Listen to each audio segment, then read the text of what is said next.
On passe à la question numéro 5.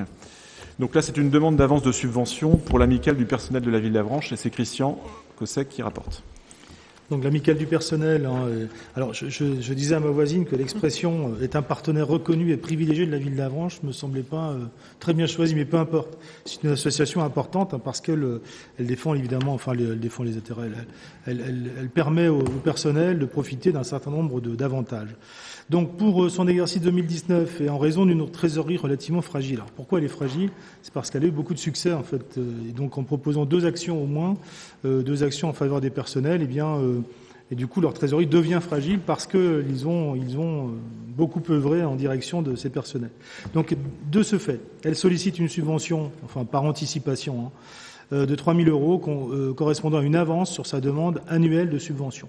Donc, pour mémoire, en 2018, le montant alloué s'élevait à 7 000 €. Donc, la demande pour 2019, a priori, restera identique. Donc, il est proposé au conseil municipal, après avis favorable de la commission des finances, d'accorder un versement anticipé de la subvention à l'amicale du personnel de la ville d'Avranches pour l'exercice 2019 à hauteur de 3 000 €, qui viendra en déduction de celle prévue de 7 000 €. Voilà tout simplement. Je ne sais pas s'il y a des questions. Merci. Est-ce qu'il y a des commentaires, Monsieur Morazin ? Oui, je me pose la question, est-ce que la subvention ne pourrait pas effectivement être réfléchie et augmentée, tout simplement ? Alors, on n'est pas... oui, elle pourrait être augmentée, bien sûr. On pourrait tout augmenter à partir de là. Mais je vous connais bien, Monsieur Morazin. Quand même, vous qui demandez une augmentation de subvention, ça me semble tout de même un petit peu surprenant. En tout cas, non, l'idée n'est pas de l'augmenter. L'idée étant, alors après échange avec le président et les cadres de l'association, l'idée serait d'indexer cette subvention, à l'effectif des personnels de la ville, une part qui relèverait de l'effectif des personnels de la ville, et une part qui relèverait du nombre d'adhérents. Parce qu'il y a le personnel de la ville d'une part et le nombre d'adhérents bénéficiaires à l'association.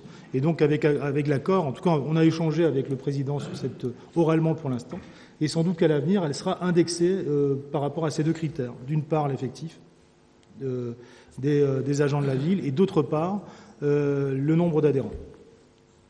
Donc voilà, il y aura peut-être une augmentation effectivement, mais en tout cas une indexation est quelque chose qui soit calculé de manière prévisible. Voilà, ce qu'il faut retenir des échanges qui viennent d'avoir lieu, c'est que, bien évidemment, notre conseil municipal et les commissions compétentes pour attribuer des subventions travaillent de manière étroite avec le bureau de l'association. Il ne s'agit pas d'augmenter ou de baisser ou d'agir de manière irréfléchie avec l'association, avec l'amicale du personnel, mais de les accompagner dans leurs projets.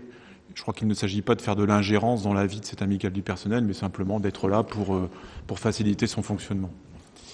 Est-ce qu'il y a d'autres interventions ? Monsieur Morazin. Non, je vais répondre gentiment à la petite taquinerie de mon collègue Cossec. Je vous signale, Monsieur Cossec, qu'il y a quelques années, lorsque nous avions des finances au top, j'avais demandé à l'ancien maire d'autoriser une prime pour le personnel qui avait été validée.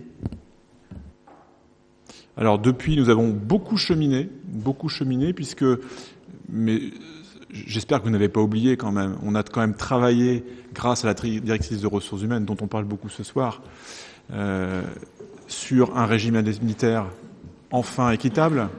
On est sorti d'un système, j'ai envie de dire, un peu opaque d'attribution de primes pour arriver à quelque chose qui valorise véritablement l'implication des agents.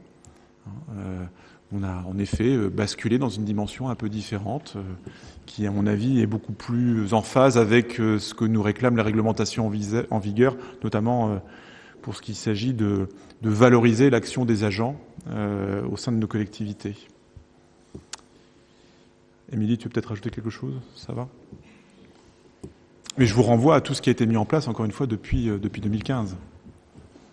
Puisque je sais que vous vous intéressez énormément aux questions de personnel et de la façon dont on traite le personnel. D'autres questions concernant cette proposition ? Question numéro 5 ? A priori non, donc je vous propose de passer au vote. Y a-t-il des votes contre ? Je n'en vois pas. Des abstentions ? Il n'y en a pas non plus, donc unanimité.